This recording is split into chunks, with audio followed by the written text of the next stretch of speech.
betting podcast. And today is Friday, March the 29th. We're in the middle of March Madness. Actually, we saw one day get completed in the Sweet 16, and we're going to be talking some Elite Eight today. And that special guest here today on our live show, Mr. Doug Upstone, is filling in for the irrepressible Sean Higgs. We all need to take a deep breath now because nobody's going to get long-winded on the show, I hope.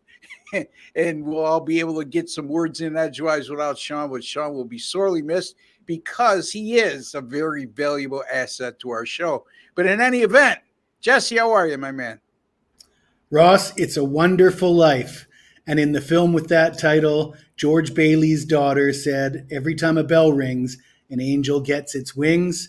Well, I ain't no angel, and I ain't got no wings. But there were 4 tournament games yesterday. All 4 of them went under. And anytime that happens, the Iceman gets paid. And how much did you get paid? Tell the folks how you did yesterday while you're at it. It was just 2-1, but the way things have been running for me in the tournament, I will take it. I had the under in the UConn game.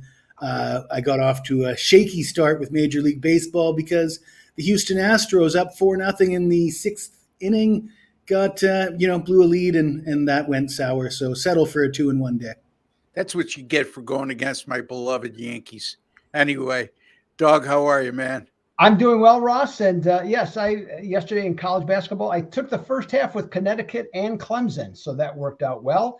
But like Jesse, I had the San Francisco Giants, who were in position to win twice, but some base running blunders and some shoddy fielding took care of that. So not going to go undefeated in baseball this year. Kind of disappointed, but we'll just have to pick up the pace from here and see what we can do. There you go. Your perfection's out the window, and now the pressure's off, and you could start winning again. Anyway, I went 2-0 yesterday in the NCAA Tournament. I had a top play winner last night on Illinois, and I also went under in the Clemson and Arizona game. So 11-6 in the NCAA Tournament so far, folks, and 4-2 in the NIT. I made one selection in the CIT final with Norfolk State coming through for me. So altogether, what is that? 11-6, 4-2, 15, 16-8 in the postseason so far. So I'll take that any day, every day. And just a friendly reminder, speaking of the postseason, still time to get in. 149, folks, will get you the rest of the Sweet 16 action, which concludes tonight. And also tomorrow's Elite Eight, Sunday's Elite Eight. Tuesday, we're going to have the NIT semifinals, 2 games there. The NIT finals next Thursday in the Final Four matchup. So plenty of action to go around for just $149. And we're going to guarantee that package. If you don't win, you don't make a profit, we are going to credit your account back the exact amount of your purchase price. We would encourage all of you, any questions or comments that you have for us, now's the time to chime in, and we'll get right to you. But first, we're going to cover the 2 games on Saturday in the Elite Eight. And let's start with the Alabama-Clemson game. And right now, Alabama is a 3-point favorite, and the total is 164.5. Big win for the Crimson Tide over North Carolina on Thursday evening. A little bit of a surprise to some of us. But in any event, Alabama played good enough to win. No excuses there. So, Doug, I don't know. Do they carry the momentum over here? Or Clemson, speaking of surprising wins, knocked off Arizona and was pretty impressive in doing so. At no time in that game was Arizona ever covering. Yeah, that was 2 really mystifying games. Okay, so you're looking at this one now for the West Finals, and one of these teams is going to go to the Final Four. And if you go back to after the first round of the SEC and the ACC tournaments, 2 teams you would have never guessed that would be in this position are Clemson and Alabama.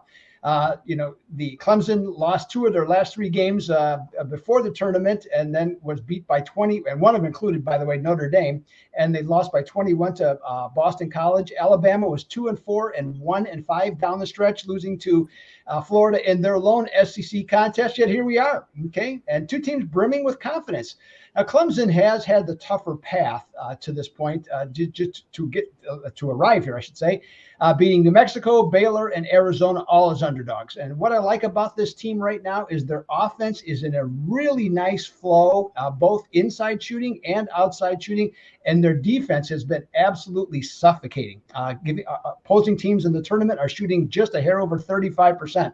Crimson Tide has played really good defense too, which is a bit of a surprise. They're holding opposing teams to just over 37%, which is a far cry because coming into the tournament, when they were on the road, they allowed 47% shooting, okay, for the opposing teams. Tigers come into this one, Ross. I'm going to go take the points in this one. I think it's a really good situation. I just like the way and the consistency of which how Clemson is playing. 9-2 against the spread after 5 straight games in which they commit 14 or less turnovers, and 9-1 as underdogs. And here's one other little tidbit I found just before the show here, is that when you have a matchup in the Elite Eight of 2 teams that are seeded 4th or lower, the lower seed is 7-3 straight up and 8-2 against the spread since 2013. Give me the Clemson Tigers plus the 3 over Alabama. Well, Jesse, I always say numbers don't lie and liars don't figure. So that's a pretty good betting angle, right? NCAA tournament betting angle that Doug just disclosed. He likes Clemson plus the 3 against Alabama. And Doug, before we get to Jesse, if I'm not mistaken, Clemson is also holding opponents to less than 20% from beyond the 3-point line during the NCAA tournament. And Alabama, the last I checked, close to 50% of their field goal attempts are threes. Yeah. So that would seem to fit well for what Clemson's strength is defensively. But Jesse, I don't know. Alabama keeps defying the odds here because we said going into the tournament, or at least I did, and I think you guys agreed with me, any team that's given up as many points and is inefficient as Alabama is defensively, it's very unlikely they'll go on a deep run. But here they are in the Elite Eight, Jesse. What do you think? Yeah, I got to be honest. I didn't expect either of these teams to be here. I like Doug's angle. It's obvious that Doug's done his homework. I will play something that correlates with what Doug said, but I'm just going to attack it a little bit differently. And what I'm looking at is Alabama's team total. I think Clemson's played the better basketball, like Doug said. They've had a more impressive route to get here, and the totals for both these games on Saturday look really high to me, especially coming off of a day where all the games went under. Alabama is known to be the offensive juggernaut, but we haven't really seen that from them in this tournament so far. There's been a few games where they've won games with their defense instead of their offense. And with this high total and Alabama being the favorite, their team total is going to be pretty high. I'm guessing somewhere in the neighborhood of 79.5 or something like that. And I think Clemson's playing well enough that even if Alabama wins and covers, I don't see them scoring 80 against Clemson. Yeah, I mean, I would say that the total's 164.5, Jess. And Alabama's the favorite in this game. So it's going to be 85. Yeah, right. So I would say it's a little higher than 79.5. So Jesse has a lean toward Alabama's team total, win or lose, under. Would you say the estimated number would be, Jesse, 85?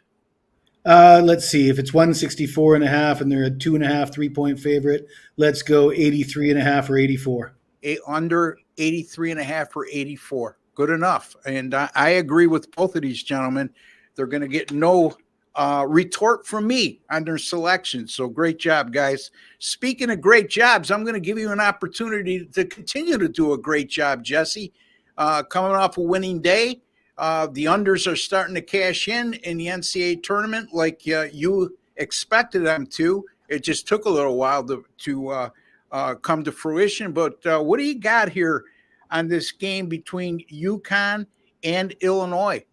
Very interesting matchup. UConn minus 8.5, 155.5. Both teams playing tremendous basketball right now. UConn is just on another level compared to anybody else right now, it would appear. I agree with you, Ross. And I will say that congratulations to Doug for doing his homework. I didn't do my homework on this game, and I'll tell you why. 99% of the time, 99.9% of the time, I don't give out a play on this show or give out a free pick or a premium pick without going very extensively into the research and the stats. This one doesn't require it, in my opinion. This is eye test. I see that total coming up at 155.5. I'm rubbing my eyes thinking they must have meant to write 145.5. 155.5 for a UConn game. I did a little bit of digging. I did do a little bit of digging. UConn hasn't scored 100, or UConn hasn't been involved in an NCAA tournament game that had a combined 155 points since 2014 when they went to overtime against Iona. That's 10 years. This UConn team is the better team. They've been the better team for the better part of the last 2 years. They're dominant defensively. How on earth are we going to get to 155 here? I don't know. You look at pace of play, Illinois. I mean, their offensive efficiency ratings are high, but they don't play that fast. They're 87th in the country, 72.2 possessions per game. That's just slightly above average. It's not really that fast. And of course, UConn, 307th nationally, 68 possessions per game. Nobody is scoring on this team. And I'll be damned if Illinois is going to come in here and score 75 or 80. I think under all the way, under 155.5. I'd be betting under if this was 151. All right, so there you have it. Jesse likes the under 155.5 in the UConn Illinois game. Doug, the pundits will say that, yeah, Jesse, I get all that, but Illinois and UConn are number 1 and 2 in offensive efficiency at KenPom right now, so that might be the reason why the total's so high. But Jesse certainly makes a strong case in that regard. What's your take here, Doug? Yeah, I'm gonna agree with Jesse on this one. There's some things, and I'll save some of this for when you give your pick, Ross. But there's some matchup issues I think that Connecticut can exploit in this game, and I think that's going to be the key element here in terms of helping keep the score lower. That's when we get to this point, that's often the case. You can look at any number of different things, but if a team doesn't match up well against their opponent and can be held down or held in check, I think that just lends itself to just naturally being a lower scoring game. So I would agree. And I'd even take Jesse's other point is that I wouldn't be, if this would happen to drop, I wouldn't be afraid to take it, into the low 150s in terms of making a bet on it. There you have it. Both of these gentlemen like this game to play on the low side of the ledger here. And they say, forget KenPom. And Jesse makes a good point because, yes, they're number 1 and 2 in terms of offensive efficiency. And folks, offensive efficiency, how it's measured at KenPom is the amount of points you score per 100 offensive possessions. But if both teams are playing at a slow pace, that sort of washes out a little bit that offensive efficiency rating because, again, what you really want is when a team is very efficient offensively and they're playing at a higher tempo, then you have a real strong case. And in this event, you might even have a strong case if it was in the 140s, but this is in the mid 150s. So let me get to my selection. It's going to come in the same game. I'm just going to look at the side here. And, I cashed in with Illinois last night, and I was pulling my hair out because everything worked the way I thought it would. Illinois got a fair share of offensive rebounds.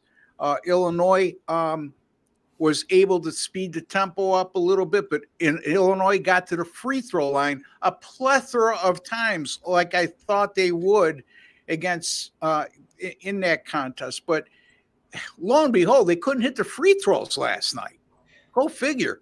But anyway, I won the game. So don't expect that to happen again because Illinois is a good free throw shooting team. The problem is going to be against UConn is you're not going to get as many opportunities against UConn at the free throw line than you will against Iowa State, and the analytics will bear that out. Now, the side on this game I'm looking at, UConn's -8.5. And I know Jim Quinn is been teasing me, our owner, because I picked UConn to go all the way, and I think the other two gentlemen on the show did as well. And the bottom line is, sometimes just because you pick a team to win a tournament doesn't mean you should take them every time on the point spread as well. So, and this is one of those particular instances. And folks, if you go back to that show that we did a week ago, Monday, our NCAA tournament show before the big dance got underway, I also said that my sleeper in the East region was Illinois. So here we go. UConn is elite in every sense of the word. I'm not going to sit here and try to poke holes in any weaknesses with UConn. I'd be wasting your time, and I'd have to really dig real deep. And even then, I don't know what I possibly can come up with. This is a team that's won 10 in a row. They've covered 9 of those 10. They've won 24 of their last 25, which includes going 18-7 against the spread, 72%. So not only are they winning, they're covering, and they're doing so predominantly as a heavy favorite. And now we're looking at an Illinois team they're going to face today, and don't sleep on Illinois. They've won their last 7.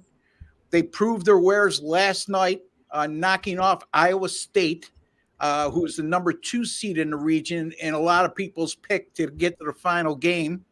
And they've covered 6 of their last 7, or excuse me, they've covered 6 of 7 this year as an underdog and won 4 of those 7 contests straight up. Their only failure there was at Michigan State earlier this year. Again, I mentioned this yesterday, and I did another show on Illinois' game yesterday as well on another network, and I'll say it again. Once in a great while, and it's very rare for me to really hone in on one specific player. I don't talk about player statistics. I very seldom mention a player in my analysis when it comes to my handicapping. And I always tell people, if you want to get involved and too caught up with that, maybe you should play fantasy because it's all built into the number. But this is a rarity for me. I said it yesterday for yesterday's matchup against Iowa State, and I'll say it again today. Terrence Shannon Jr. is the best player in the country right now. He's a difference maker.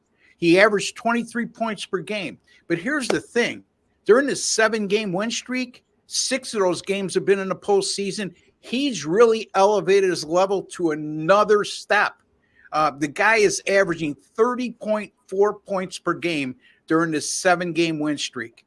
So he's the one guy that can keep Illinois in this game single-handedly, and he doesn't have to do it all by himself because he does have a decent supporting cast with some really good players on that Illinois roster. I'm not going to call for the outright upset here. I'm not that crazy, okay? Would it shock me if that happened? No, because I already said Illinois was my sleeper, okay? But I think this is a heavy number. It's 8.5. And I think Illinois keeps this game a lot closer than UConn fans and a lot of people who have UConn to go all the way on their bracket are going to be comfortable with. I'm going to take Illinois here plus the 8.5 against UConn. Now, Doug, I know that you have an opinion because you followed Illinois quite extensively, not so much since you've been in the sports betting industry, but as a kid as well. So I know you have a take here. Yes, well, growing up in Rockford, Illinois, that was one of the things that stuck. Okay, was the University of Illinois, and more specifically basketball, not so much football. I will say that. And this one though, I'm thrilled that they've gotten to this point. I was hoping they would at least get to this point, but even though all the points here, Ross, that you're talking about, I still think this is a tough spot for Illinois, and here's why. As I mentioned just before, it's about matchups. I think Terrence Shannon Jr. will get his points. I think Coleman Hawkins will get his points. But who I don't think will, and among others, is Marcus Damask. Yesterday, as we saw, Damask, one of the things that he's really good at, and in his best games, where he was able to take his 6'6" frame and let's just say bigger body type and back down smaller players within 10 to 12 feet of the basket and make a lot of shots.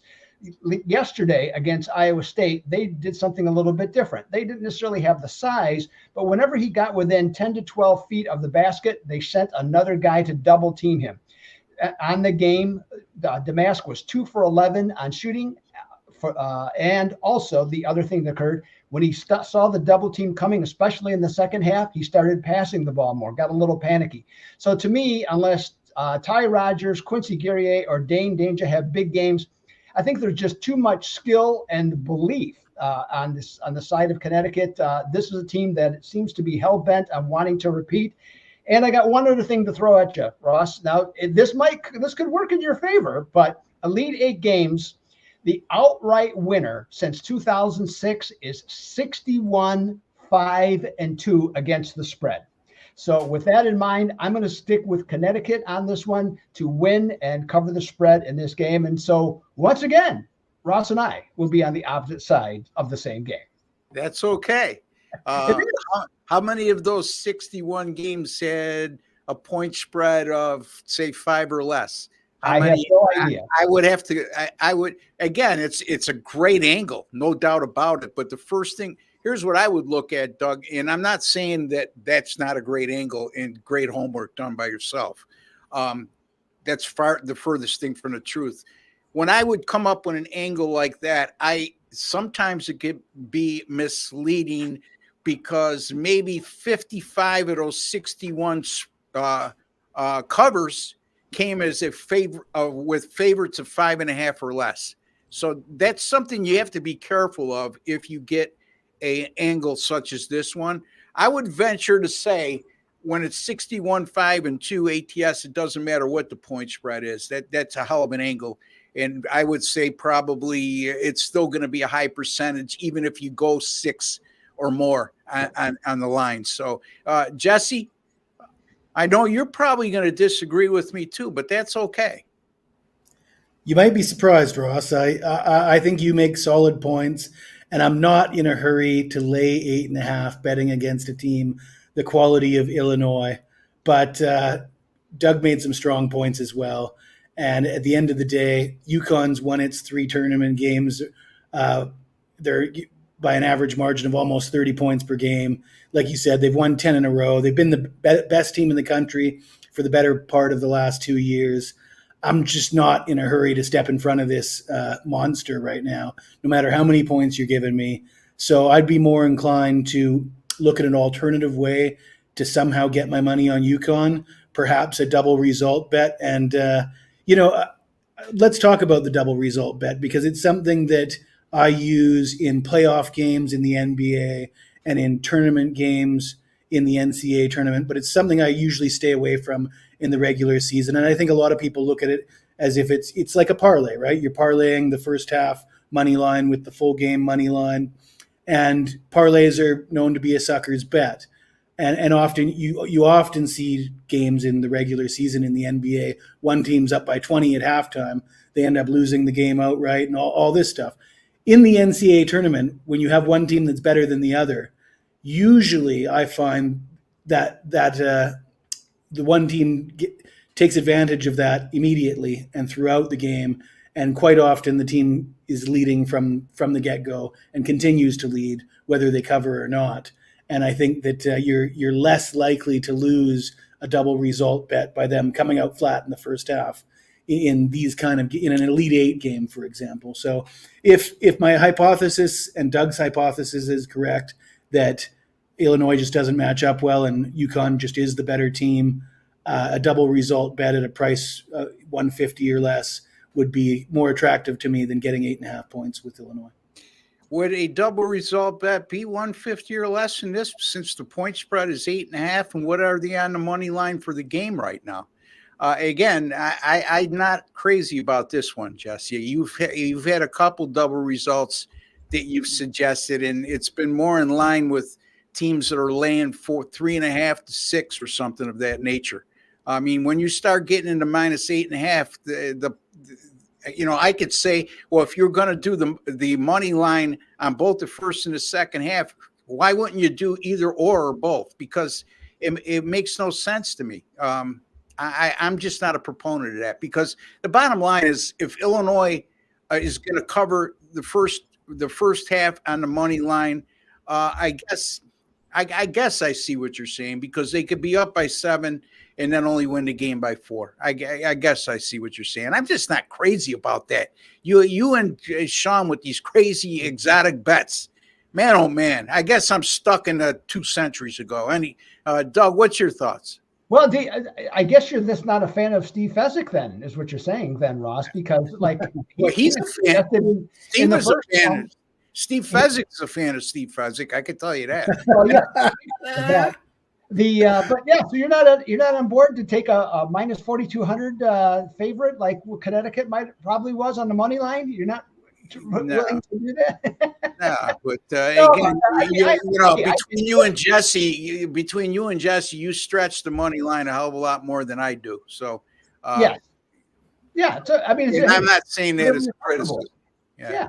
No, I understand Jesse's logic, and it makes perfectly good sense to me to do that. If you get the numbers that you want, hey, there's so many ways to do this, and the bottom line is, for the most part, it's about winning. Okay, yep. If you can find a way to win, that's what matters. And if your method maybe isn't in accordance with how other people like to do things, or your thought process doesn't match up, doesn't mean that they're wrong. It just means that there's just another way, and it's about winning. Yeah, it's philosophy, right?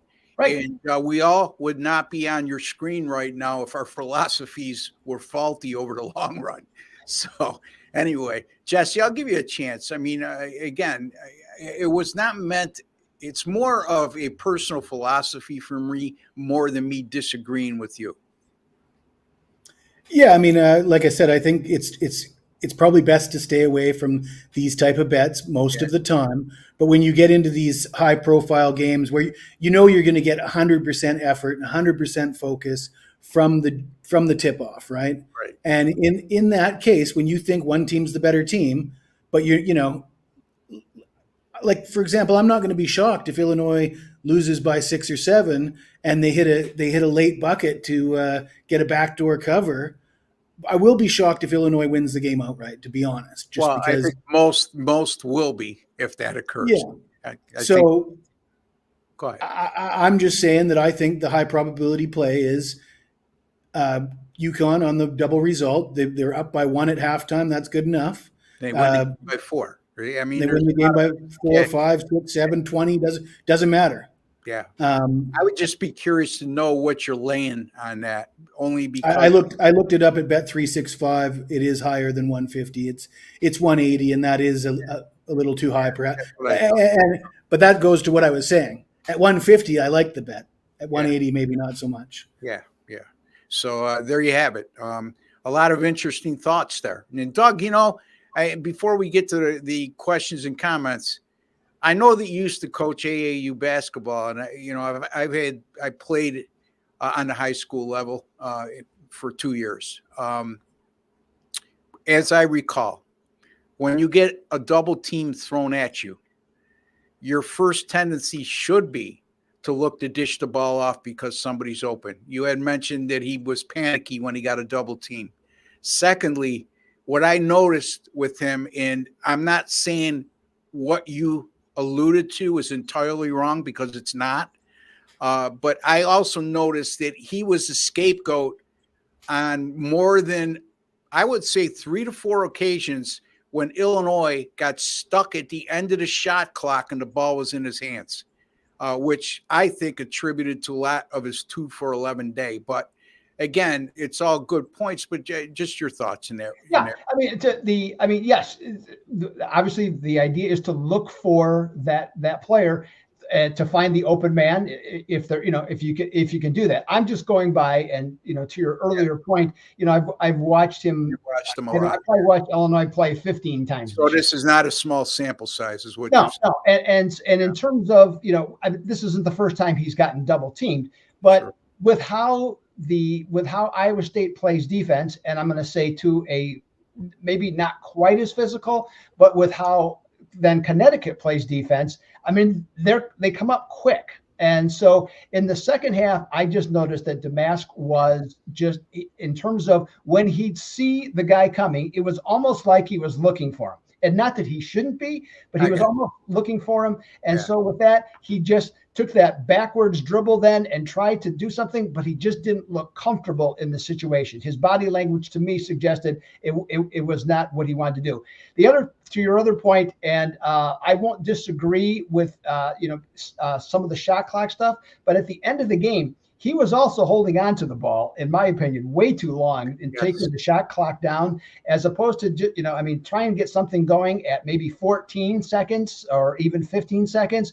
He was holding it down to 10 and 11, and then he'd throw it, and then it would come right back to him, as you mentioned, and some of those shot attempts were awry. He's a decent three-point shooter, but again, it seemed like his confidence was kind of taken away from him, and he is one of those guys that when he is confident, he'll make shots all day. When he is not, a lot of clangers. There's no in between. Yep, I gotcha. So very valid points and duly noted. And again, what drives me crazy about some teams, and I'm not alluding to specifically Illinois. I've seen it so much across the board in college basketball. It drives me crazy when teams like Illinois move the ball so well in the first half and they get out to a comfortable lead, and then they try to sit on the lead or try to shorten the game.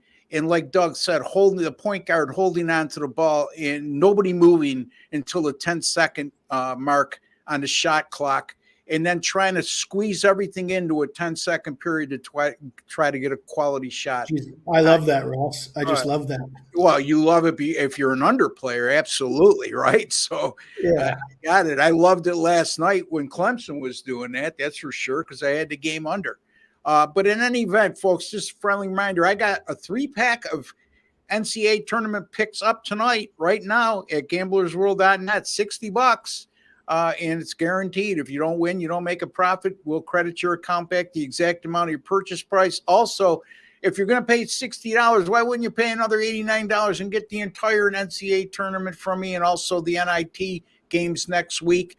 Again, $149 for any of us over at gamblersworld.net. Doug, you want to tell the folks a little bit about what you may have upcoming at DocSports.com?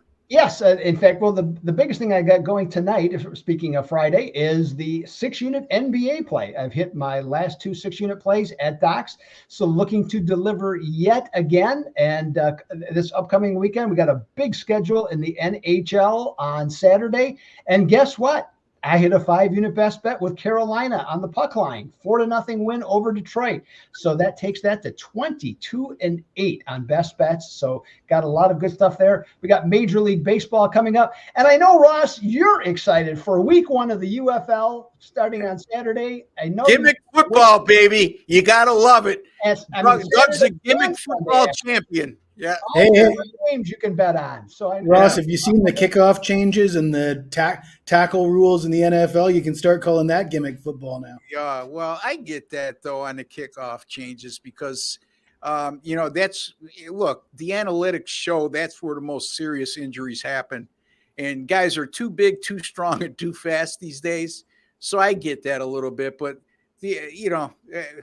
Doug's gimmick league there goes a little beyond what I like to go. Jesse, what do you got going on tonight or the rest of the weekend that you could share with the audience?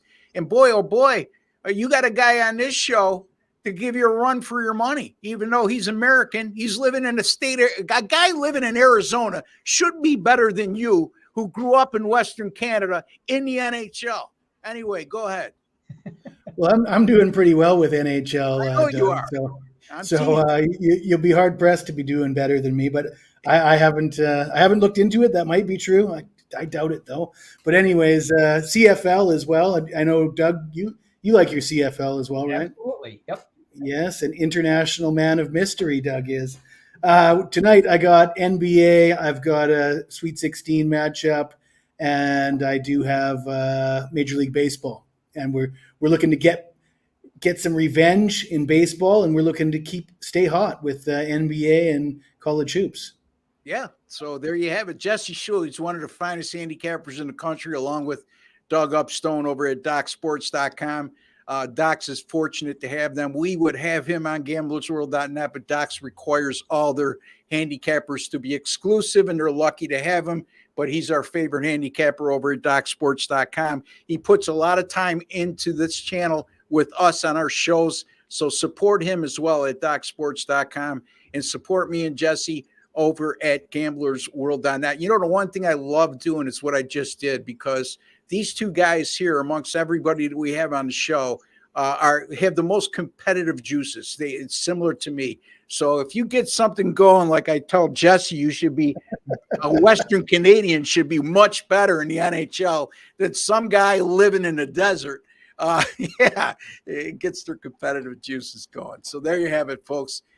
Don't forget, if you have not subscribed to our YouTube channel, please take a second to do so. It costs you absolutely nothing. We're approaching 13,000 subscribers, and we can't thank you enough for all your support. But for those of you who have been watching and for whatever reason haven't subscribed, I don't know why, you like sports betting, you've been watching the show, click on that black subscribe button. Also, there's a WC logo in the bottom right-hand corner of your video box. You can click on that. That's if you're on your PC. It'll serve the same purpose. And for those of you who have already subscribed and those of you who are new, make sure you go into your YouTube settings. It takes all of 10 seconds, and click on the alert notification bell for the Winner's Circle Sports Betting channel, and you'll be notified immediately upon any of our archive shows going up, or a reminder for our live show every Friday afternoon. All right, let's get to the questions and comments. Rycap is our first person to come aboard here, and Rycap says happy Friday, and we say to Rycap, happy Friday. And Jim, I just want to, and guys in the back door or in the room there, let you know that I cannot get these questions up. You're going to have to do that. Happy Friday, says Rycap, and we say happy Friday to you too as well. Rycap, I like that Clemson trend, and he's referring to Doug's trend in the Elite Eight of the NCAA tournament. Doug, just run over that. For those of you who missed that, Doug is going to tell you again what that, it's not a trend, it's an angle. Let me be clear. People just get a misconception. A trend applies just to a team only. A betting angle applies to all teams in a specific situation. Go ahead, Doug. Yes, and so in this game, Alabama is the 4th seed and Clemson is the 6th seed, and so in this one, the lower seed, so further down the line, those teams are 7-3 and 8-2 against the spread since 2013. So Clemson is the play on that one. All right, there you go. So Doug gives you a strong betting angle, and even Jesse, who's not a big angle guy, was impressed with that one. It takes a lot to get Jesse impressed, especially when it's 3:00 in the morning in Thailand. You have to have some pretty good coffee to get Jesse impressed. Anyway, Rycap also chimes in by saying the Big East has looked great in this tournament. Absolutely so. You know, Rycap, not to put a feather in my cap, you know, because some people call it bragging, and I call it, you know, you have to, if you could back yourself up with your claim, then it's not bragging, it's fact. And last Monday, when we did our tournament show, I had Marquette and Connecticut going to the tournament championship game. But anyway, they've been. Any thoughts, Doug?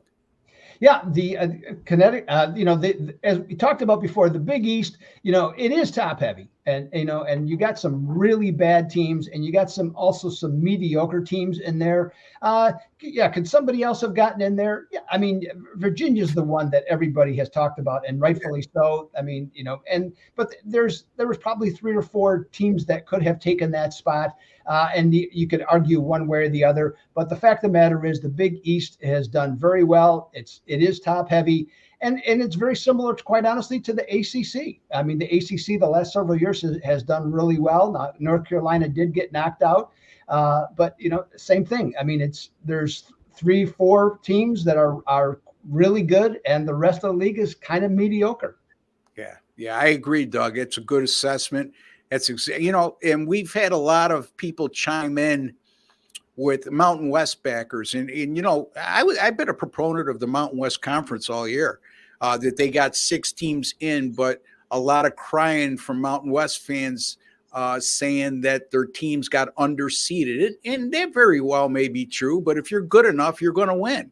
It's not like you're playing on somebody else's home floor because you're a lower seed. You're just stepping up in competition a lot earlier than you would like to if you were a higher seed. Now, having said all that, none of the 6 teams that made it in the Mountain West Conference have made it beyond. Only one made it to the Sweet 16. That was San Diego State, and they got blown out last night. Jesse, I mean, is it fair to say, and this is what I answered one of our loyal subscribers and a guy that comments a lot, and I tried to do this in a respectful manner as possible.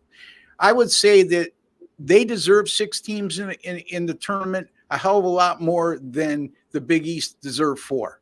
But what I would also say is what I told them is the top 3 teams in the Big East that are still alive in the tournament, by the way, are better than any of the 6 teams that made it in the Mountain West. Is that a fair assessment?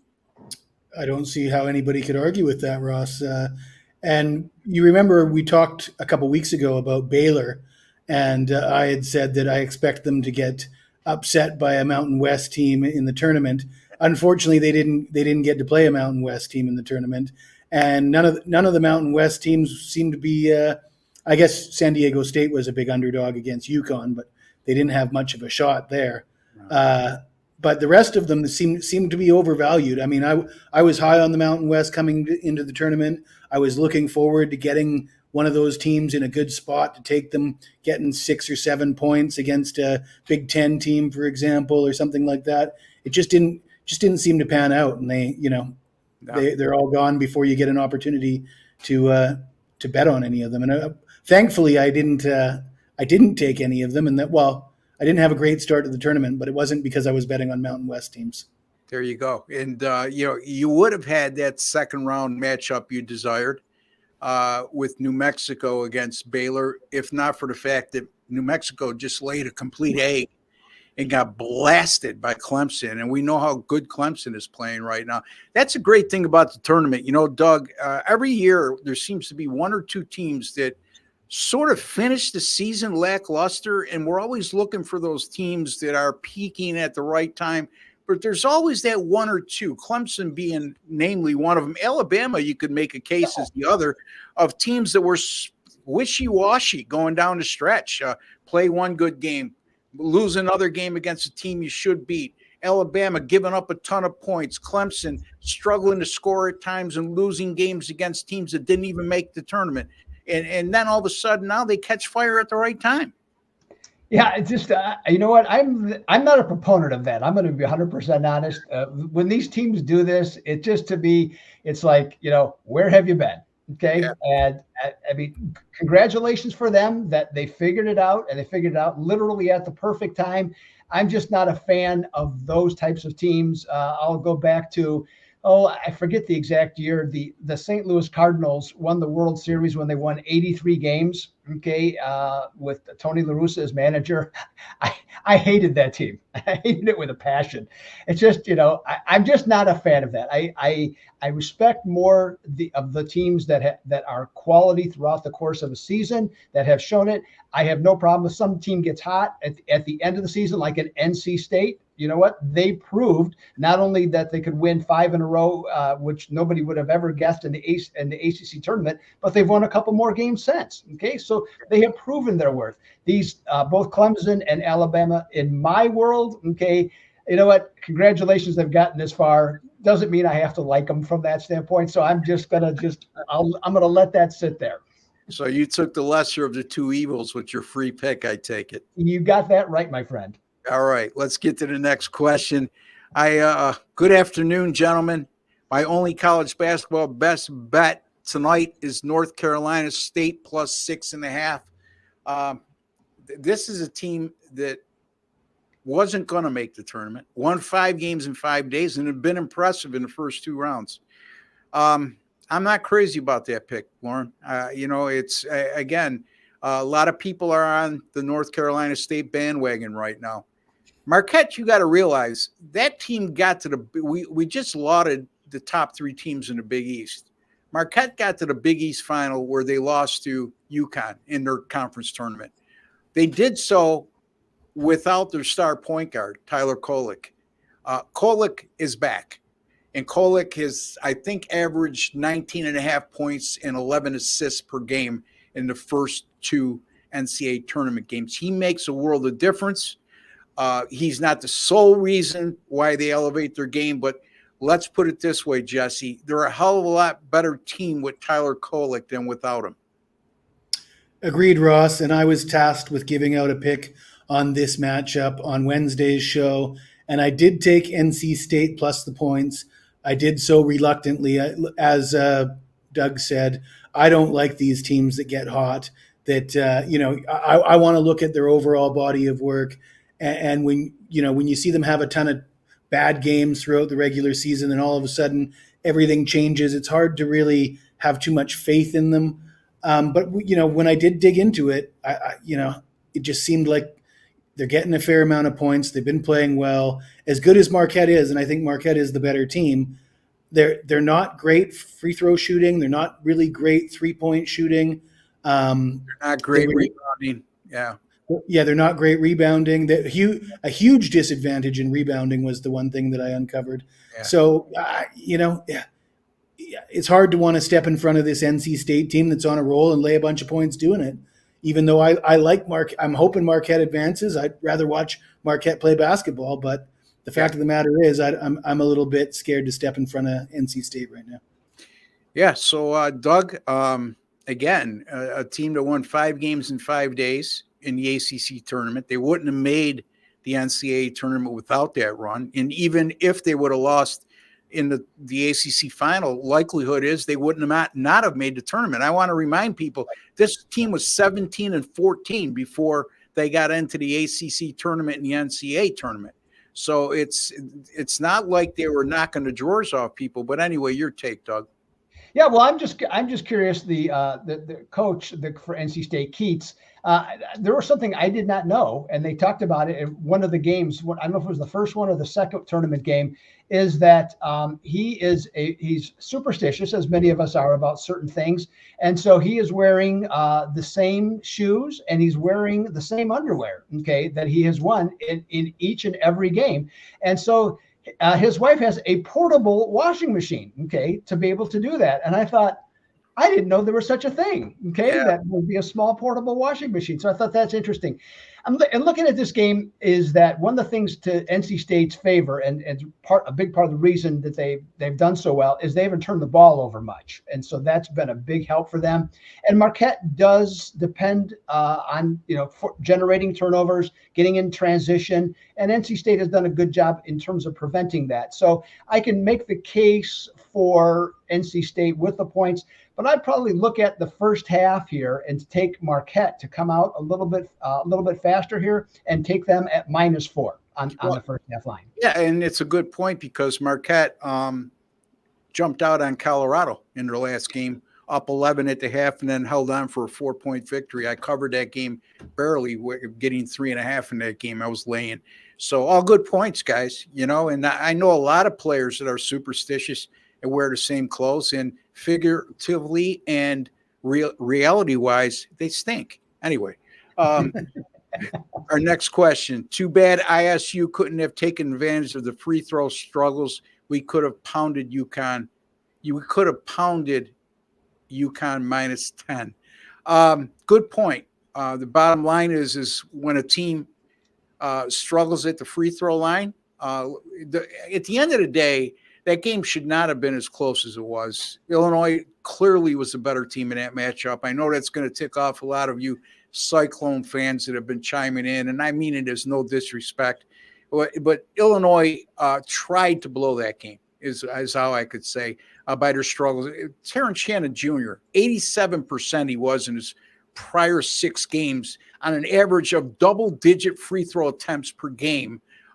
In his prior 6 games, and he went 5 for 10 last night. The team as a whole, I believe, shot, if they were over 50%, it was barely. 15 for 29. 15 for 29. So I don't know, 51%, Doug, off the top of our heads. Yep. So they're, again, they left the door wide open. You get to the free throw line 29 times. I mentioned this the other day. Free throws are something, Jesse, I think a lot of people, whether it be you need to look at how many times a team gets to the free throw line and how successful they are when they get there. And you also have to look at the opponents and how many times they send teams to the free throw line. And you need to use that as part of your handicapping arsenal. And when I made that pick with Illinois yesterday, that was part of my analysis that Iowa State, as good as they are defensively, a lot of it, and they turn people over. Well, you turn people over a lot because you're aggressive. And in the nature of playing that way, in that style, you're going to foul a lot. And I anticipated Illinois having a parade to the free throw line. What I didn't anticipate is a team that was shooting 75% from the line, only going 15 for 29 and making it a lot harder than it should have been. But anyway, Jess, your thoughts?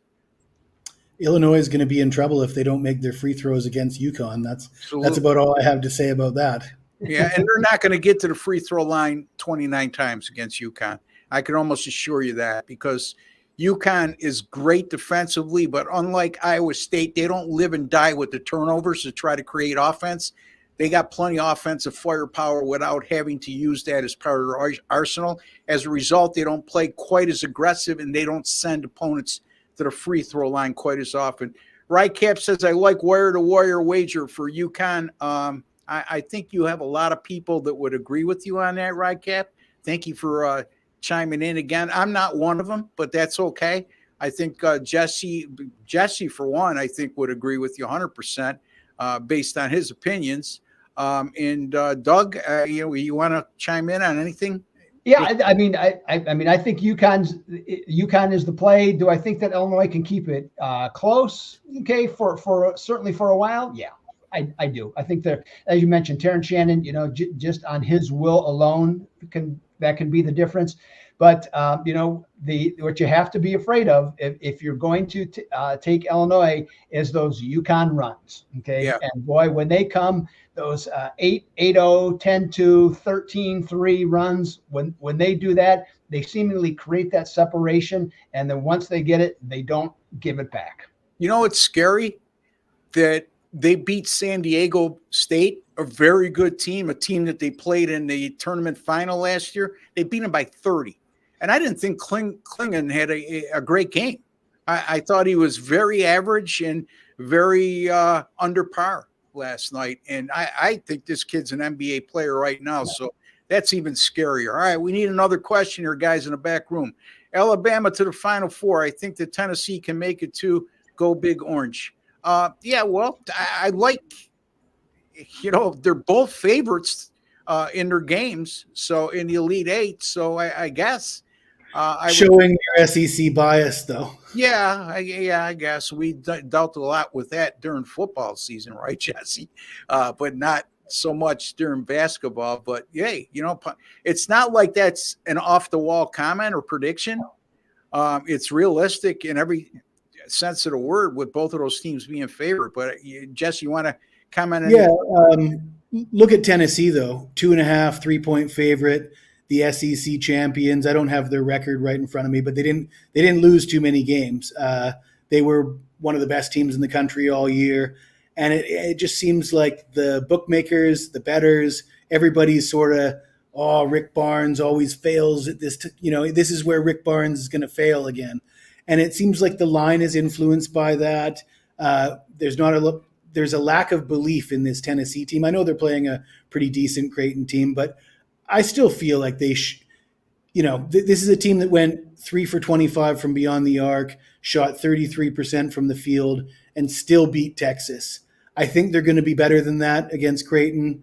I think this is a scary team with a ton of, incredible athletes. I think Dalton Connect will have a better game. So yeah, I like Tennessee. Alabama, I just don't trust them. They a Jekyll and Hyde team that can't play defense. Yeah, I'll pass on that. No, well, thanks. They say defense doesn't rest, and Tennessee plays great defense. And, Doug, the one concern I have, and they seem to – one of the teams in the country didn't get away with this because of the defense they play, but they've shot less than 40% in 5 of their last 6 games, Tennessee. Yet here they are as a favorite in a regional final against a quality, basically a top 10 team nationally in Creighton. Your thoughts? But just imagine if they shoot 44% against Creighton. Yeah, right. Exactly. So, I mean, I have a play on this game, so I'm going to reserve comment. So I'm going to let Doug talk about this. And Jesse, if you have anything else to add in, you can. Yeah, I mean, that was the thing I was going to bring up because I mentioned that on Monday's show is that, Tennessee has not shot the ball well. The other thing, too, is that, these Tennessee players or the ones that have been there, for some time, let's face it. I mean, the expectations are for this team to finally play to their level and get to a Final Four.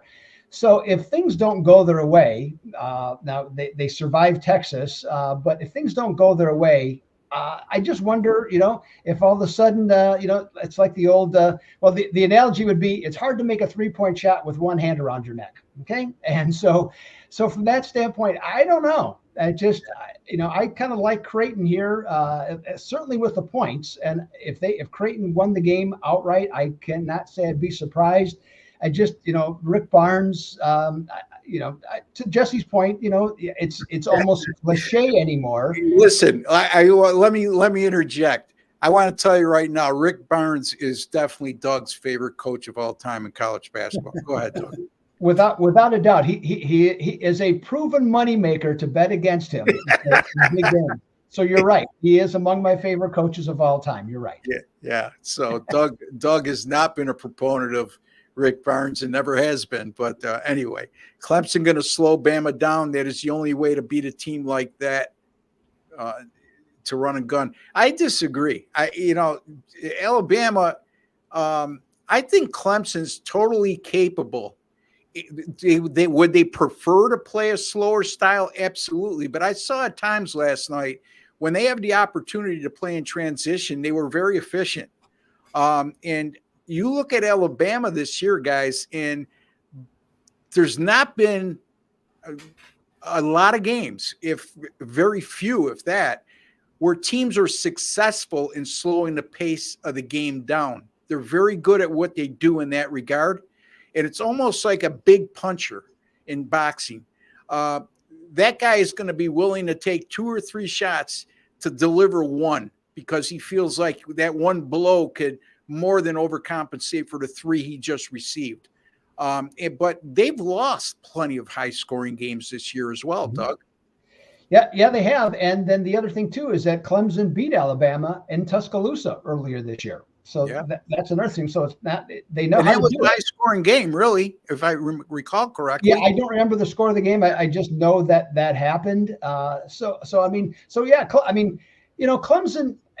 They just, I don't know. To me, they just seem like they're just in the zone. That more than anything else. I mean, as soon as they got in all 3 games, their first possession, they moved the ball around and they, from side to side, and also they found themselves, they got a really good shot. And my immediate reaction, in each game was like, wow, these guys look like they're ready to go. And, last night's games, same exact thing. All of a sudden you could just see. So the confidence this team is playing with, I think it's going to be hard to, to break. Maybe Alabama beats them, but they're going to have to literally beat them. I don't think Clemson's going to beat themselves. Yeah, the game in Tuscaloosa was on November 28th, Jesse. Clemson won that game 85-77. There was 127 field goal attempts in that game, which is probably somewhere around average for Alabama, but very fast for Clemson. Anyway, your thoughts? I mean, that's a high score, Ross, but it's not 164.5 points, is it? No, but it was 159.5 in that game, just, if you're keeping score at home. No, I mean, I like the Alabama team total under. I sort of agree with the sentiment that Clemson should want. I mean, yeah, as you said, Alabama plays fast. Clemson's going to want to slow them down, whether they're successful or not. The team total for Alabama, I did check it. It is 83.5. They scored 77 at home against Clemson during the regular season. Clemson looks better now than they did then. It is the Elite Eight. It is the NCAA Tournament. Yeah. High stakes. that's just, I'm totally, well, I don't need to tell you, I am against high totals, betting overs in these elimination games. And the further you get toward the Final Four and the final, the more I feel that way. Yeah, I am not disputing your totals pick. What I'm saying is that it's not automatic that Alabama, if they're able to speed the tempo of the game up a lot faster than Clemson's comfortable in play or prefers to play at, I should say, that means that Alabama is automatically going to win. And I just gave you an example in the first matchup, and that only produced 162 points, and Alabama scored 77 points on 67 field goal attempts and also went to the free throw line 26 times in that game. So, and they only produced 77 points. So further exemplifies what Jesse was just saying. But any further thoughts here, Doug? No, I mean, nothing. And I mean, like I said, I like Clemson. Okay. I just like the way that they're playing. And I think they're nicely positioned as an underdog to pull off the upset on this one. Good for their coach too, Brownwell. He's been under a lot of fire over the years and gets his team to an Elite Eight on a year that nobody expected him to get beyond the first round, for that matter. This would be UConn's toughest test since they played Marquette at home. Yeah, Pounded, I like you a lot, and that's an overstatement because it certainly is true. I mean, based on who UConn has faced so far, again, Illinois is far superior to San Diego State too. San Diego State was a nice story last year. They had a good year this year. I'm not so sure that San Diego State was near. Well, I'm going to go out on a limb and say they weren't nearly as good as they were a year before. And I think that UConn, even with the players they lost to the NBA, Jesse, I still think they're a better team this year than they are last year. I mean, just look at them. I mean, yeah. The eye test says it all to me. Like I said, this is one that I didn't have to dig too deep for. The eye test says it all. So brain this one. Yes. Okay. So Jesse, mark that down, folks, because it's Jesse. Jesse thinks a lot. He does, and his cap starts to go up and his brow goes up. But this one, he looks very rested and very, he's sure what he's saying. So watch out. Anyway, Doug, I got to worry because I got Illinois plus 8.5, and Jesse's he's not even the least bit worried, Doug. But anyway, I'd live bet Clemson at like plus 4.5 if it comes up. Yeah, if you can get it. Yeah. I mean that makes sense. It's just a matter if that number is available and what exactly is going on in the game. That takes me to this. And I'm going to offend some people when I say it, and it's not meant to be personal, but just think about this. The live betting, I think that was the most intelligent thing that the sports books did on their behalf. Not for the better. They're not doing you any favors, folks, because live bets, for the most part, and I'm not saying you all are guilty of this because some people are very good at it, but it's a very small minority. Live bets a lot of times are made with emotion. And think about that. If he just said it, Clemson, if you can get Clemson plus 4.5, you like Clemson, they get down 10, you could take them at 4.5, they get down 7-4. But my point being is a lot of times those bets are made when, let's say you had Clemson in that contest plus the 3 like Doug has, and they're down 20 at the half. And now you're saying there's no way they're down 20. They were plus 3 to start with. I got to take them at plus 10 at this point, or plus 14. Too much emotion goes in to making a live bet. I'm not a big advocate of live betting. Now, there are instances, Jesse, where if you forget to make your bet, like I've done on a couple times, and I remember after I turn the game on and look at my sports book betting live to see what I have and go, sugar, I forgot to put this game in. And the line is similar after 30 or 40 seconds. That's where live betting to me comes into play. But that's just me. Again, it's a philosophy thing. What's your thoughts? So I've probably made a half a dozen live bets in my entire life. One of them was a big one in a game that involved Clemson, though. and it was the Syracuse Orange playing Clemson. I think Syracuse was at home. Clemson was the best team in the country at the time. I think Trevor Lawrence was it might have been the first game that Trevor Lawrence played. Their starter was knocked out. Friday night game.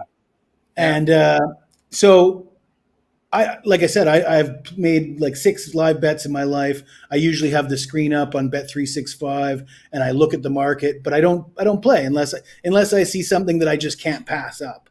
And I believe what I saw was it was like 5 minutes left in the game. Syracuse was up 3 points.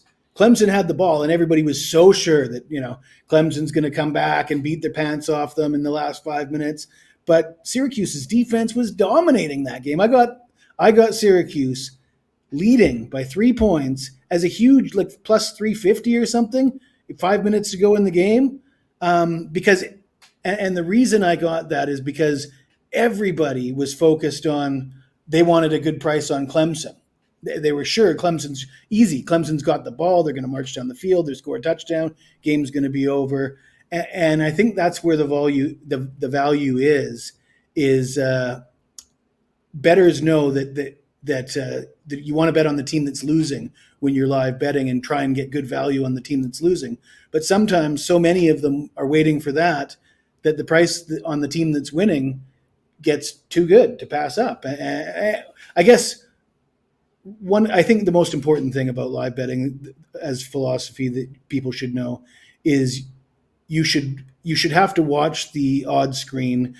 Let's say you're watching every Sunday in the NFL for the entire season, and at the end of the year you should have probably made about a half a dozen bets, because there's only going to be a half a dozen occasions where you're going to get a good enough deal to justify making a bet. Well, I mean, and again, the example you just used, to me, that's not a bet made on emotion. That's a bet saying, okay, they're thinking, everybody and their mother thinks that Clemson's going to come back and win this game, and they're going to give me a team plus 350 just because they're on defense with a 3-point lead with 5 minutes to go. To me, that's very astute betting. That's not emotional betting. I'll tell you what, I am a proponent of live betting, Doug, and I love it, and I've done well with it, is when I sit down at the casino and play blackjack. But anyway, what's your thoughts on that?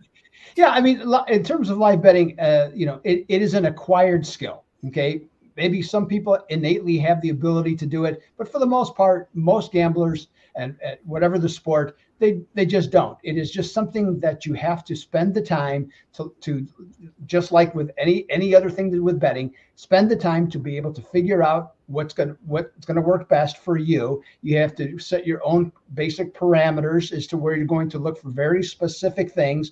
And if you don't have any idea what you're looking for, well, that's why you got to spend the time to figure out what you're looking for. Yeah. I know now this isn't necessarily live betting, but in the general context of things, NBA props, almost 90% of what I do for NBA props is rebounds.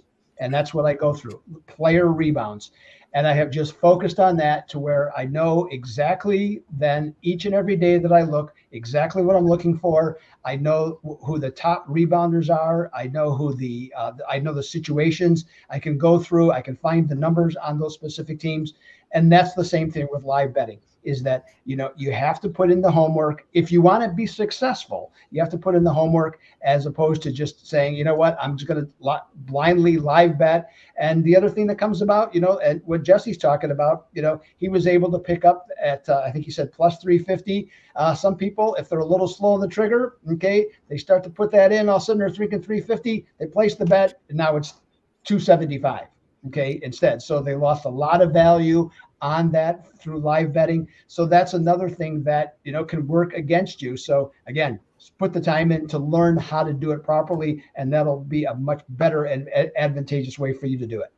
Yeah, just ask yourself, am I making this pick emotionally because the team I bet on prior to the game starting is underperforming, and you're headstrong to say, okay, they underperformed, I know they're going to do better than this? Or are you making a bet with the mindset that Jesse just described or Doug just described? Great stuff, guys.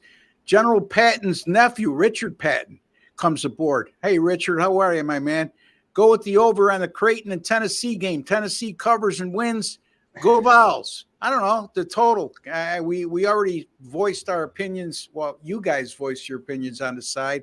I have a side on that game tonight too, folks. Part of my 3-game package over at gamblersworld.net.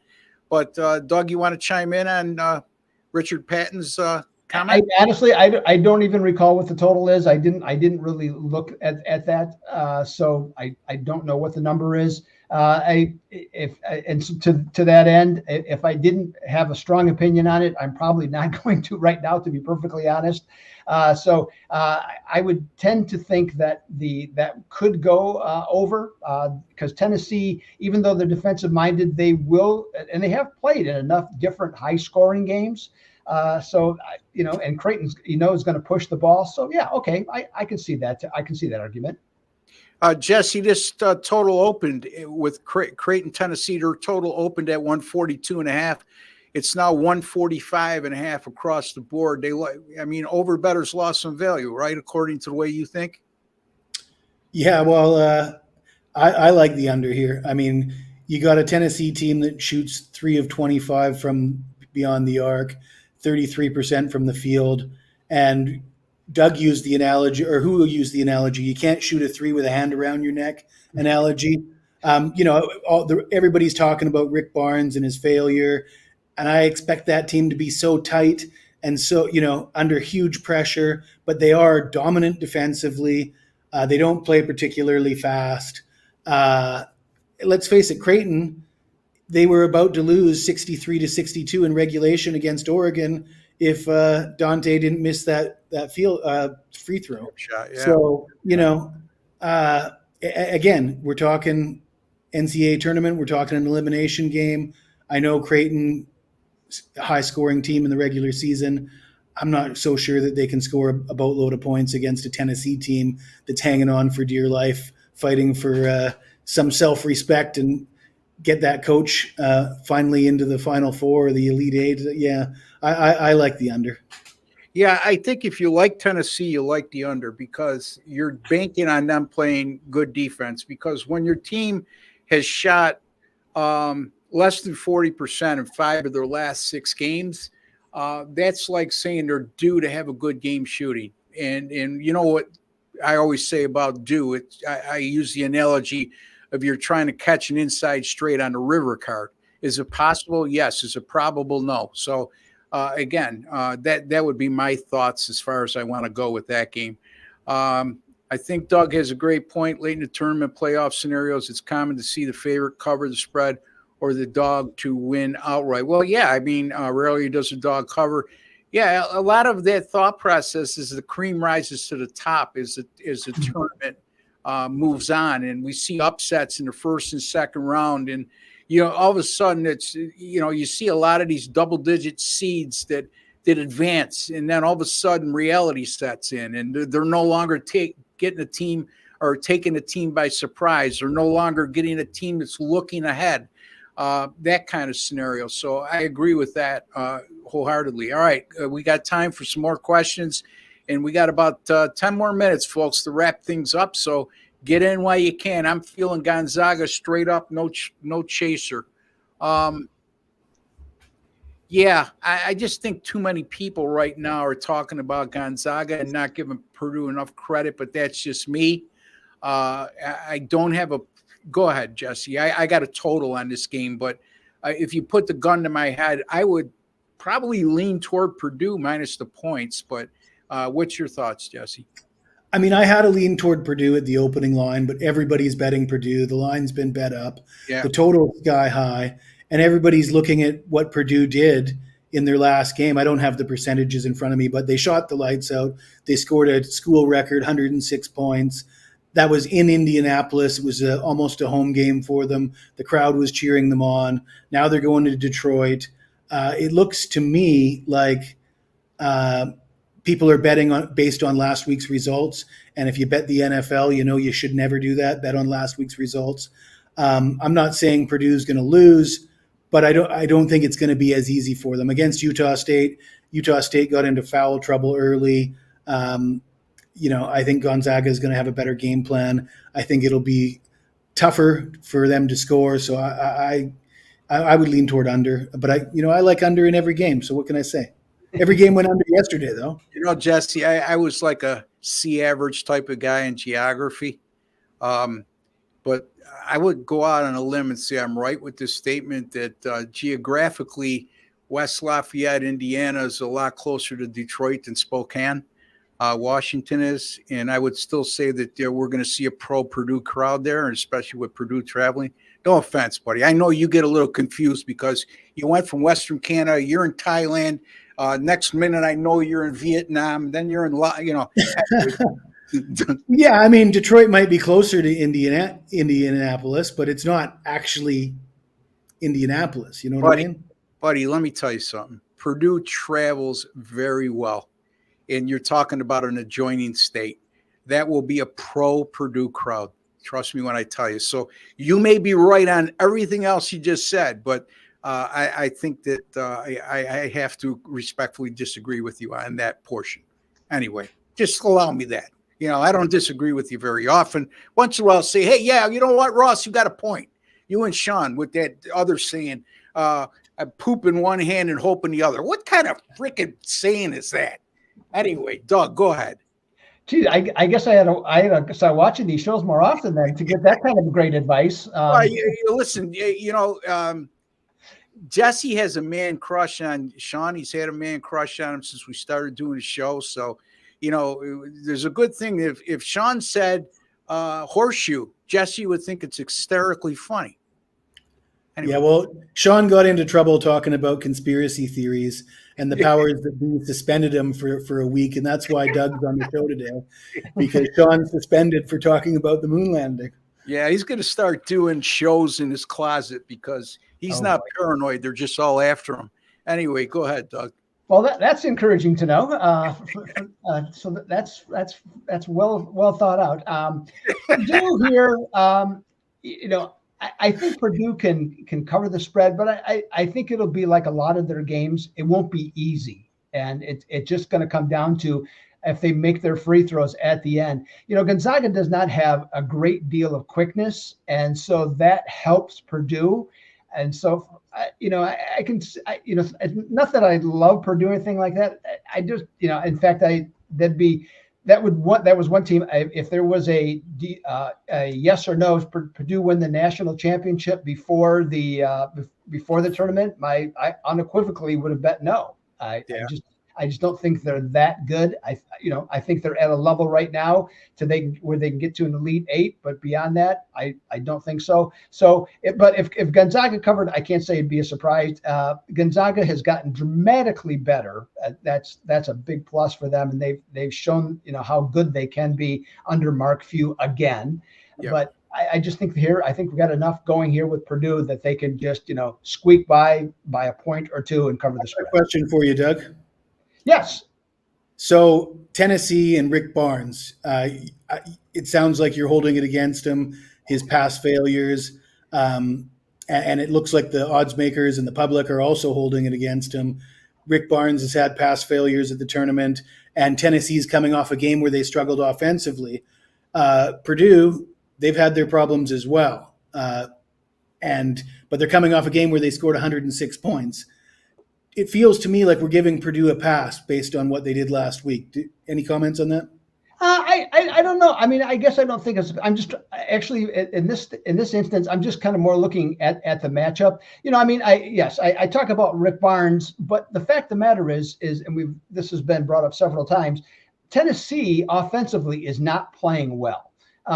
Does that mean they'll play better this week or in this game? Sure. There's a strong possibility that they could, because they were so bad against Texas that the positive regression is in their favor to shoot the ball better. But Rick Barnes' teams, I mean, this isn't just Tennessee. This goes to Texas. This has been basically everywhere he's been. He is a very good coach. Here's maybe a better analogy. He's the Bobby Cox, okay, of college basketball. Bobby Cox had the best team in baseball basically for 5 years, or maybe borderline 6, and they won one championship. Now he did get the one, but that was the best team that had the best pitching and had more than enough hitting. And this is, so I kind of put Rick Barnes, does a great job during the regular season, loses some big games, but hey, anybody can lose big games during the regular season also. But his history is that he hasn't done well. And the same thing with Matt Painter. Matt Painter has last year was kind of the anomaly, but for the most part, his teams have advanced to the Sweet 16. That he's had, certainly above average teams, but then the road stops.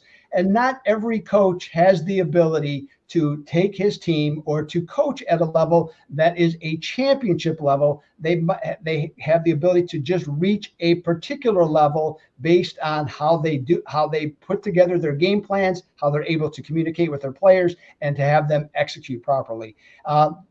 There's a reason why Mike Krzyzewski won as many championships as he did. Same with Roy Williams. Those types of players. You can make the same argument with Mark Few. Sure. They've had chances to win championships, just haven't got it done. So Mark Few doesn't get the same heat that Rick Barnes does and such, but and maybe he should. Just overall, it's just that Barnes flameouts have tended to be more spectacular.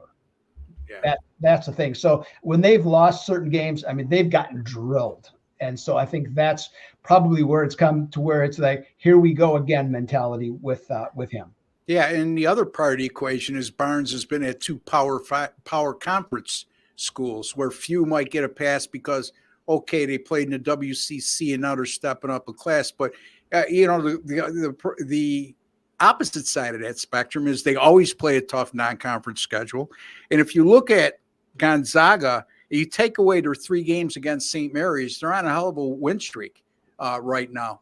Mm-hmm. And again, you can go and say, okay, yeah, but you take away the St. Mary's games, that means most of that win streak, and if not all of it, is against WCC competition, which leaves a lot to be desired. And you would be correct, other than the fact that, remember, they played a late season game at Kentucky, and they won on the road when everybody was extremely high on Kentucky and everybody was sold. As a matter of fact, when they played that game, if you looked at Joe Lunari's bubble teams at that time, Gonzaga was a bubble team. Now here they are as the number 5 seed. So it shapes up to be a very intriguing matchup. All right, we got time for 2 more questions, folks, and then we got to go because we're running pretty close to the hour and a half mark here. Everybody will be on UConn. Wait until tip-off. Get the highest Illinois number. This is Alabama field from last night. Bama was a hold your nose, take the points, play just like Illinois is. Did he just compare Alabama to UConn, Ross? He didn't. No. He's comparing what Alabama's line was against North Carolina. And everybody was holding their nose taking Alabama. He's saying at +4, and you would have been better suited to wait because that line was going to go up. I would say that it's not a great comparison. The line may go up for Illinois, but maybe I'm wrong, but I just think Illinois is a much better team than Alabama. And then secondly, I think UConn is a far better team than North Carolina at this juncture. So anyway, you guys, your thoughts? Yeah, I agree. Illinois, I think there's enough there to where I would be surprised if the line moved much. Okay. Yeah. Half point at best, but I'm not even sure if that's the case. Because there's no question they are really playing well. Now nobody's going to, as you've said, nobody's questioning how good Connecticut is, but Illinois is playing extremely well. They're playing their best basketball of the season. So why would the number need to go up? To me, the only thing that would drive the number up is if at a certain book or certain books, some big money comes in on Connecticut. That would be the only reason that would drive it up, not a series or group of wagers backing the Huskies in that circumstance. Jesse, UConn wins tonight. I say if they win, this will be their toughest game the rest of the way against Illinois. That's going to be my prediction. I think that if they win this game, which obviously they're 8.5 point favorite, chances are the probability is on their side in that regard. But I think this may be their toughest task the rest of the way. Yeah, I can't say that I think you're wrong, Ross. I'll tentatively get on board with that. Of course, I'm trying to think like Who how do they match up? Well, again, I'm going to ask both of you guys, who would match up better than Illinois with UConn that's left in the field right now? Well, let's see here. I don't have my other computer screen just went down. I mean, let's go Tennessee, Purdue. Let me. Who would they? Okay, I just offhand. Who would they? I think it's Tennessee and Purdue. I mean, if Purdue comes out and smokes Gonzaga like they did against Utah State, if they run away with this game and look really good, there's going to be a lot of people believing in Purdue. And Tennessee, I could see UConn and Tennessee getting involved in one of those games. It's like 57 to 60 to 57 kind of game. Yeah, and don't tell me Houston, guys, please, because I don't want to hear it. I took enough flack for taking Duke in this game against Houston on my free picks. But, I mean, you look at who's remaining in the field. I mean, NC State, I don't see them matching up real good. Marquette has beaten UConn once this year, but there's a lot of familiarity there. You could make a case for Marquette matching up better than Illinois, I guess. Tennessee, I don't see it. Gonzaga and Purdue, I don't know. We'll see. I mean, I guess that might be a far-fetched statement on my part, but I was just curious to hear you guys' thoughts in that regard. The one thing to always remember, and this is one I never forgot because it is literally my favorite team I have ever seen in college basketball, which was UNLV with Jerry Tarkanian and Stacey Augmon, Larry Johnson. Love that team. And when they were in position in the semifinals to beat Duke and go to the national championship and go back to back, the pressure got to them. And so in a situation, you just never know how somebody's going to react in that situation. Everything seems to be perfectly suited for Connecticut to repeat, but you just don't know. And whenever it's one game, anything literally is possible. Did you know, Doug? Did you ever see the picture of Jesse when he's watching one of the games that he has money on? No, I have not. He's got a towel. He's biting on a towel. Oh, is that right? Okay. Yeah, it's like Jerry Tarkanian. He bites on a towel, and his wife takes the towel off in the first half and puts it in the washer and gives him another one. So he's biting on a towel the whole game watching. And then once he gets a comfortable lead, he takes the towel off. And then I thought I'd share that with you. One more question, and then we got to go, folks. Great show, guys. I really like Creighton today. Ashworth is good. Doug. Yes, he is good. I mean, I don't know what else to say. I mean, Creighton to me, I like Creighton. I think they can get the job done. Certainly to cover the spread. And like I said, I give them a 50-50 chance to win the game outright. I'll tell you who else is good. Jesse Schule, Doug Upstone, and Ross Benjamin. You could find our picks, me and Jesse, over at gamblersworld.net. You could find Doug over at DocSports.com. Folks, there's a like button right underneath, and this goes a long way. But Jesse has a strong statement on why you should like our show. What should they do with that like button underneath, Jesse? Do me a favor, everybody, and smash that like button. Smash that like button, baby. If you want to just touch it or tap it, that's okay too. But it's a small token of your appreciation for the time, work, and effort we put into bringing you a Ninja. What's up, Ninja? Hey, Ninja. Quality podcast each and every day, and to make you a smarter sports better today than you were yesterday. Don't forget to subscribe, folks. It's absolutely free to do so. Hit that black subscribe button or the WC logo on the bottom right-hand corner of your screen. Until Monday, when I'll be back with Doug Upstone and possibly even Chip Jarimbas, we'd like to wish each and every one of you a great weekend. Take care. God bless, and thank you for joining us today.